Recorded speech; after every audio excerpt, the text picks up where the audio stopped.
우리 양문교회에 오신 여러분 모두 환영하고 축복합니다. 우리 옆에 분 한번 인사할까요? 반갑습니다. 축복합니다. 한번 인사하겠습니다. 오늘 이렇게 서울 강남로의 남전도 연합회 제47회기 3차 순회연신 예배에서 함께 말씀을 나눌 수 있게 돼서 참 감사합니다. 하나님께 참 감사드리고 또 함께하는 여러분 모두에게 감사를 드립니다. 특별히 오늘은 잠비아 지역 우물 사역도 또 기념하며 기도하는 시간이 있는데요. 이 사역을 통해서 하나님 아버지께서 주시는 생명의 물이 드내지길 소망하는 마음으로 이 시간 말씀을 준비했습니다. 함께 말씀에 은혜 받으시고 또 도전 받으시는 모두 되면 좋겠습니다. 물은 생명이죠. 물이 없으면 생명은 죽을 수밖에 없습니다. 반면에 메마른 땅도 물이 흐르면 살아나죠. 그게 하나님의 신비한 역사의 도구가 바로 그 물이에요. 그래서 하나님은 이 땅에 물이 흐르게 하셨죠. 창세기 2장에 보면 에덴 동산에 대한 이야기에서 그 물의 이야기가 시작됩니다. 10절부터 14절에 물 이야기가 나오는데요. 그 중에 10절에 이렇게 기록됩니다. 강이 에덴에서 흘러나와 동산을 적시고 거기서부터 갈라져 내 근원이 되었으니. 아멘. 에덴 동산을 이야기하다가 이 강에 대한 이야기를 하는데 실제로 창세기 2장을 여러분이 펴서 보시면 이 10절부터 14절의 물 이야기는 조금 생소합니다. 없으면 오히려 더 연결이 잘 되는 것처럼 보이는 9절부터 15절이 딱 떨어지는 구절이에요. 생명나무와 선악을 알게 하는 나무 이야기 후에 바로 에덴 동산에 아담과 하와가 가면 정확한데 그 사이에 강에 대한 이야기가 있다는 거죠. 여기엔 의도성이 있습니다. 어떤 의도인지가 요한계시록 22장 1절과 2절에 나오는데요. 우리 이 구절은 한번 같이 읽어보겠습니다. 시작. 또 그가 수정같이 맑은 생명수의 강을 내게 보이니 하나님과 및 어린 양의 보좌로부터 나와서 길 가운데로 흐르더라. 강 좌우에 생명나무가 있어 12가지 열매를 맺되 달마다 그 열매를 맺고 그 나무 잎사귀들은 만국을 치료하기 위하여 있더라. 아멘. 창세기 2장에 나오는 이 강은 요한계시록 22장에 나오는 이 생명수 강으로 연결이 되는 거죠. 하나님과 및 어린 양으로의 보좌로부터 나오는 이 수정같이 맑은 생명수의 강. 이 강은 길 가운데로 흘러서 생명나무를 살립니다. 그리고 그 생명나무가 12가지 열매를 맺고 만국을 치료하기 위한 나무 잎사귀들을 맺는다라고 말해요. 하나님께서 이루실 회복, 그 완전한 생명의 살아남, 그 역사를 위해 하나님은 에덴 동산에 강을 만드셨고 마지막 요한계시록에서 강을 이루신다라는 거죠. 하나님은 그 강의 역사, 그 물의 역사를 이 땅 가운데 이루기를 원하시는 분이에요. 그 물의 역사에 오늘 본문에 등장하는 생수도 들어 있습니다. 오늘 본문의 배경을 살펴보면 요한복음 4장 3절 4절에 이렇게 되어 있습니다. 유대를 떠나사 다시 갈릴리로 가실새 사마리아를 통과하여야 하겠는지라. 예수님은 유대에서 갈릴리로 이동하시는 상황이었습니다. 지리적으로 유대는 예루살렘 남쪽 지역이고 갈릴리는 북쪽 끝 지역입니다. 남쪽에서 북쪽으로 올라가야 되는데 그 사이에 사마리아가 있어요. 당시 유대인들은 이 사마리아를 부정한 땅으로 생각했기 때문에 일부러 우회했습니다. 그런데 예수님은 달랐어요. 사마리아를 통과하여야 하겠느니라. 왜 예수님은 이곳을 의도적으로 가셨습니까? 이 여인을 만나기 위해서였습니다. 그 여인에게 영원히 목마르지 않는 생수를 전해주기 위해서였죠.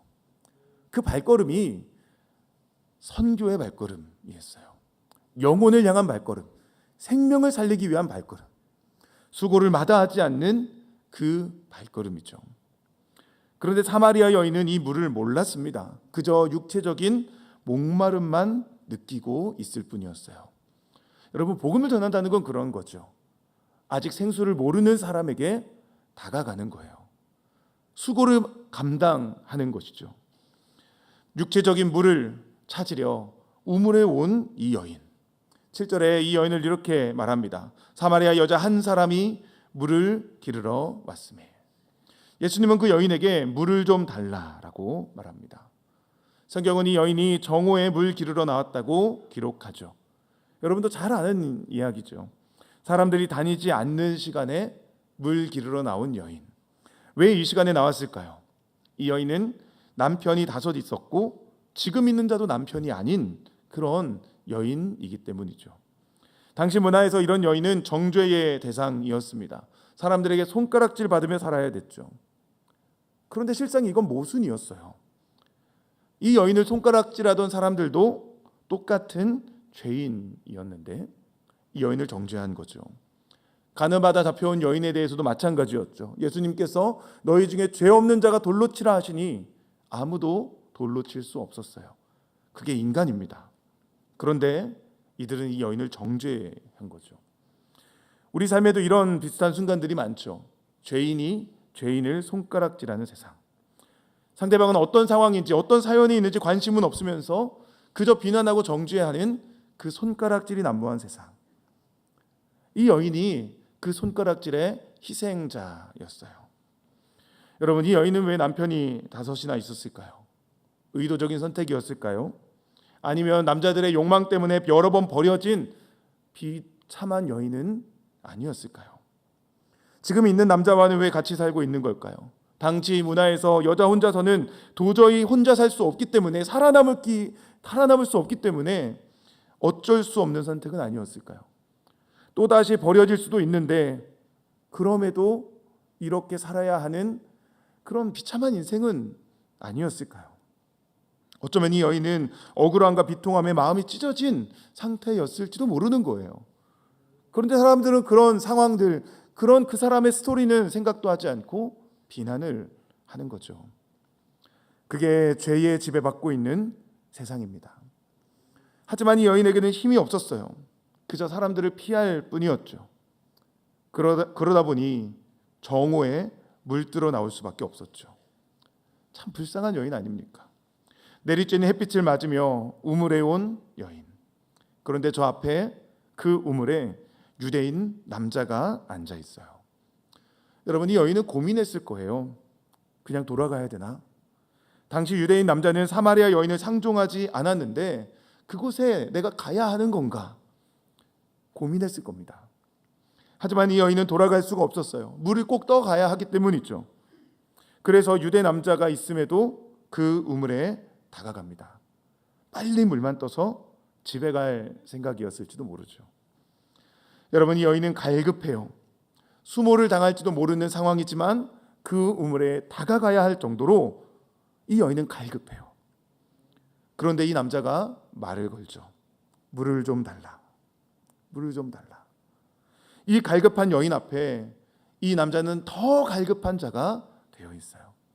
이 비천한 여인에게 물을 달라고 요청해야 하는 그런 비천한 자의 자리에 그 예수님이 내려가시는 거죠. 여러분, 그게 선교고, 그게 전도고, 그게 사랑이죠. 우리는 낮아지는 거예요. 상대방의 입장, 그 사람보다 더 낮아지는 것. 그게 복음을 전하는 방법이죠. 이 사마리아 여인은 깜짝 놀랍니다. 당시 유대인은 사마리아인과 상종하지 않았기 때문이에요. 더구나 유대인 남자가 사마리아인 여자에게 말을 건다는 건 있을 수 없는 일이었어요. 하지만 예수님은 낮아지셨고 다가가셨습니다. 왜 그랬다고요? 이 여인을 살리기 위해, 이 여인에게 생수를 주시기 위해 다가갔어요. 여러분, 우리는 어떻습니까? 영혼에게 다가가고 있습니까? 우월한 위치에서 복음을 전하려 하고 있지는 않습니까? 정말 그들과 같은 위치에 가서 그들의 입장이 되어서 그들에게 복음을 전하고 있습니까? 이 여인은 예수님의 이야기에 상당히 이상한 행동을 합니다. 그게 바로 9절인데요. 우리 9절 말씀 한번 같이 읽겠습니다. 시작. 사마리아 여자가 이르되 당신은 유대인으로서 어찌하여 사마리아 여자인 나에게 물을 달라 하나이까? 이는 유대인이 사마리아인과 상종하지 아니함이어라. 아멘. 이건 이 당시 문화에서는 아주 당돌한 행동이었습니다. 왜요? 유대인 남자가 말을 걸었더라도 여인은 그냥 빨리 물만 뜨고 도망가는 게 당연했기 때문이에요. 말을 걸어도 대답하지 않을 수 있었습니다. 유대인이 사마리아인을 상종하지 않는 것처럼 이 여인도 유대인을 상종하지 않아도 되는 상황이었어요. 그런데 여인이 대답을 하고 있죠. 왜 대답했을까요? 예수님의 모습이 어땠기에 처음 본 유대 남자의 말에 대답한 것일까요? 바로함 6절에 보면 예수님은 피곤하여 우물 곁에 그대로 앉으셨다라고 기록합니다. 어쩌면 오랜 여행으로 측은해 보이는 모습은 아니었을까요? 어쩌면 이 여인이 정말 불쌍하게 여길 만큼 예수님이 낮고 낮은 모습으로 다가가신 건 아니었을까요? 우리는 정확하게는 알 수 없습니다. 하지만 예수님을 본 여인의 마음은 경계심이 늦춰졌어요. 그리고 예수님과 대화하기 시작했죠. 그게 예수님의 낮아짐이었습니다. 여인은 이 예수님께 반응했어요. 그래서 은혜를 입었죠. 예수님은 먼저 다가가셔서 먼저 말씀하셨습니다. 지금도 예수님은 잃어버린 영혼에게 먼저 다가가세요. 낮아져서 그 영혼에게 말을 것이죠. 그리고 우리에게 그렇게 하라고 하세요. 그런데 많은 사람들이 예수님을 무시합니다. 예수님께 반응하지 않고 자기 할 일을 해요. 그게 우리가 살아가는 세상이죠. 그런데 이 여인이 은혜를 받은 이유는 그렇게 무시하지 않았기 때문이에요. 예수님께 반응했습니다. 이 반응하는 여인, 이게 은혜예요. 여기 있는 우리도 예수님께 반응한 자죠. 예수님의 부르심에 응답한 자죠. 그래서 여기에 있어요. 그리고 그렇게 예수님께 반응하는 사람들을 찾아 나서라고 주님이 우리를 부르셨죠. 어디에서요? 선교의 현장? 전도의 현장? 맞아요. 그런데 그것을 넘어서 내가 살아가는 일상의 현장에서죠. 여인은 예수님께 반응했습니다. 그래서 놀라운 기회를 받았어요. 예수님의 말씀을 들은 거죠. 그 말씀이 10절입니다. 예수께서 대답하여 이르시되 내가 만일 하나님의 선물과 또 내게 물 좀 달라 하는 이가 누구인 줄 알았더라면 내가 그에게 구하였을 것이요 그가 생수를 내게 주었으리라. 아멘. 예수님은 내가 만일 알았더라면이라고 말씀하세요. 여기서 중요한 단어는 만일이죠. 만일. 이건 지금과 다른 상황을 상상하게 하는 말씀이에요. 만약 너가 지금과 다른 상황이었다면 생수를 받았을 것이다 라고 말씀하시는 거예요. 이건 전환점에 대한 도전이에요. 지금 살던 대로가 아니라 만일 알게 된다면을 꿈꾸게 하시는 거죠. 너가 이것만 안다면, 너가 예수님만 안다면, 당신이 그 주님만 만난다면 당신의 인생은 달라질 텐데. 예수님을 만났을 때 일어나는 일, 바로 꿈꾸는 인생이 되는 거죠. 예수님의 말씀을 인생으로 바꾸십니다. 새로운 삶을 꿈꾸게 하세요. 더 나은 삶을 바라보게 이끄십니다. 그래서 인생은 예수님 만나기 전과 후로 나뉘어지죠. 여기에 우리가 복음을 전해야 되는 이유가 있어요. 여러분, 복음은 인생을 바꾸는 거예요. 죽어가던 사람을 살리고 소망 없던 사람을 일으키는 것이 복음이에요. 메마른 땅에 물이 흘러 생명이 살아나게 하는 것이 바로 복음입니다. 여러분, 거기에 우리의 믿음이 있어요. 물이 흐르면 땅은 살아나는 거예요. 우리가 복음을 전해서 그 영혼이 반응하면 그 영혼은 살아나는 거예요. 얼마나 감격적인 일입니까? 한 영혼을 사랑해 그 영혼을 위해 낮아지고 그 영혼에게 눈 맞추고 그 영혼에게 예수님을 전했을 때 그 영혼이 살아날 수 있다고요. 그게 우리의 기대감이고 우리가 복음을 전하는 이유죠. 물이 흐르면 땅은 살아납니다. 누가 가꾸지 않아도 어느새 풀이 돋고 꽃이 피어요. 왜 그렇습니까? 창조주 하나님께서 그 땅을 돌보시기 때문이에요. 하나님의 생명이 물을 통해 흘러가기 때문이죠. 그래서 생수를 전하는 것, 그것은 생명을 전하는 것입니다. 특별히 오늘 우물 선교를 후원하는 시간에 갔습니다. 여러분, 저는 우물 선교가 생명 선교라고 생각해요. 탄자니아에서 우물 선교로 하시는 그 이동선 선교사님이라는 분이 계십니다. 저하고도 몇 번 이렇게 만나서 교제했던 분인데 이제는 원로급 선교사님이 되셨어요. 그런데 여전히 열정적으로 우물을 파고 계세요. 이전에 우물을 팠을 때 이 터져 나오는 그 우물이 땅 터져 나오는 그 영상을 몇 번 보내주셨는데요. 그야말로 축제의 현장입니다. 우물이 바닥에서 팍 팡 터져 나오니 그 물을 뛰어다니면서 와 소리 지르는 그 아프리카 학생들, 그 어린이들의 환호성, 막 눈물을 흘리며 춤을 추는 그들의 모습이 저에게는 참 큰 감격으로 다가왔었어요. 그 영상 안의 사람들을 보면 물이 터져서 주체할 수 없는 기쁨을 분출하는 그 모습을 봤어요. 그러니까 미소가 지어졌어요. 그런데 그 미소 이후에 기도가 나오더라고요. 이 물, 육신의 물만이 아니라 그들이 지금은 깨닫지 못하는 그 영혼의 생수, 예수 그리스도가 주시는 그 마르지 않는 샘물, 그것이 그들의 심령에 흘러가기를 기도하게 됐어요. 그게 그리스도인들이 우물 사역을 하는 이유죠. 여러분, 우리는 단지 불쌍해서 그들을 돕는 게 아니에요.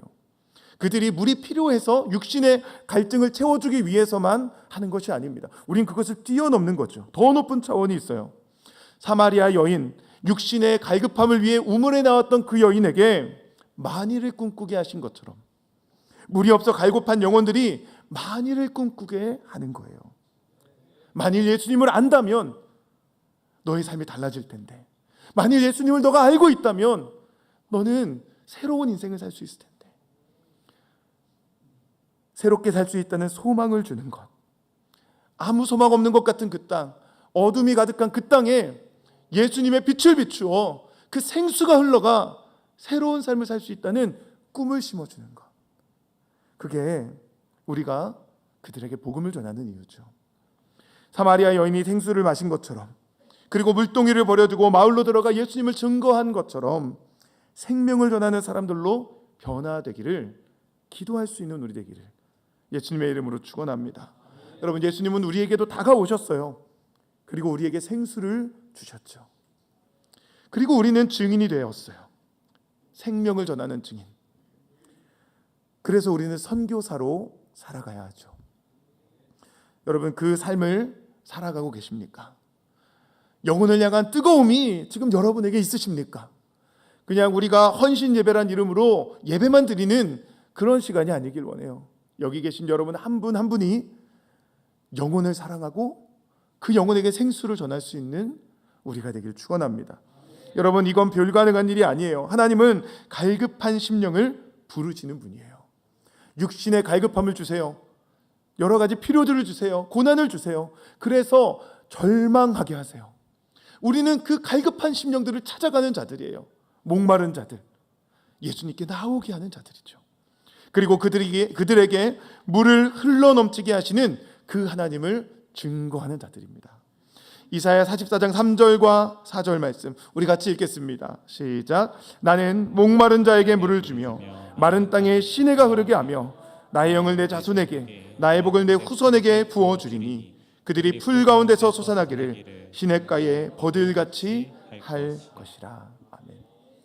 태초에 창세기 2장에 흘렀던 에덴 동산의 강물, 비록 죄로 인해 그 강물은 끊어진 것처럼 에덴 동산은 사라진 것처럼 보이지만 요한계시록 22장에 다시 그 생명수 강물을 흘러가게 하시는 그 주님께서 죄로 말미암아 죽은 것 같은 그 영혼, 소망 없는 것 같은 그 땅에 다시 생물이 흘러가게 하시는 그 역사를 우리를 통해 이루시는 거죠. 하나님은 예나 지금이나 동일하세요. 오늘도 이 약속을 이루시는 분입니다. 목마른 자에게 물을 주시는 분, 마른 땅에 시내가 흐르게 하시는 분, 그래서 풀 가운데 솟아나게 하시는 그 하나님, 그 생명의 하나님은 우리를 사용하기를 원하십니다. 그 은혜에 헌신하는 우리가 되기를 예수님의 이름으로 축원합니다. 여러분, 그렇게 우리가 하나님 앞에 헌신할 때 우리는 흘러넘치는 생수를 전할 수 있어요. 왜요? 예수님은요 그냥 밑바닥을 긁는 그런 졸졸졸 흐르는 시냇물이 아니기 때문이에요. 예수님은 터져나오는 샘물이세요. 바닥을 뚫고 나와 많은 이들에게 생명을 전하는 그 생수의 근원 되시는 분이세요. 큰 꿈을 꾸십시오. 입을 넓게 여십시오. 한 사람의 인생을 바꾸는 역할에 내가 쓰임받기를 기도하십시오. 흘러 넘치는 생수를 전하는 은혜가 우리에게 있기를 축원합니다. 여기 있는 우리 남전도 회원분들은 이 땅에서 남자로, 아버지로 살아갑니다. 나이 여부를 떠나서 많은 이들에게 또 든든한 버팀목이 되며 살아가는 존재이시죠. 여러분의 삶이 그 생수로 가득한 삶 되시기를 축원합니다. 여기 계시는 우리 여성 성도님들도 마찬가지예요. 많은 이들에게 사랑을 전하는 어머니로, 아내로 생수를 전하는 삶을 살아가시길 축원합니다. 특별히 우리 잠비아에 있는 이 문부아 지역 우물기증금 전달식이 오늘 있는데, 그 땅에 정말 흑암 가운데 죽어가는 영혼들에게 흘러넘치는 생수가 전해지는 오늘 이 시간 되기를 예수님의 이름으로 축원합니다. 그게 바로 오버플로잉이에요. 오버플로잉이 뭐죠? 넘쳐서 흘러가는 거예요. 넘쳐서 흐르는 것. 하나님의 역사는, 하나님의 그 생명의 힘은 넘쳐서 흐르는 것이기에 그 역사가 여기 있는 우리를 통해, 또 우리 귀한 선교사님을 통해, 우리 강남로의 남전도 연합회를 통해 이루어지기를 예수님의 이름으로 축원합니다. 제가 기도하고 말씀을 마치겠습니다. 기도하겠습니다.